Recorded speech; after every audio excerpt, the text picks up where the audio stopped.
Come with me for a day of packing orders after my last restock. I have never done a day in the life on Instagram before, but I figured why not let you guys glimpse into the life of my erratic one-woman business. The first stop is, of course, my favorite bakery, Full Circle, to secure the goods. Now, the goods are necessary because days where I pack orders are the longest days. They're usually about 13 hours long. Here the earrings are looking really cute. Peep the homeware in the background for my restock on Saturday.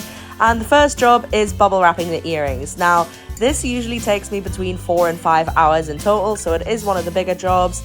And I will usually have a nap halfway through because I'm a nap girly, what can I say? Then I need to write all of the thank you notes, which I do handwrite. I realized at this point that I had forgotten to order them and I ran out. Well done, Jessie. So I cut pieces of paper out of my sketchbook because we are nothing if not resourceful in this household.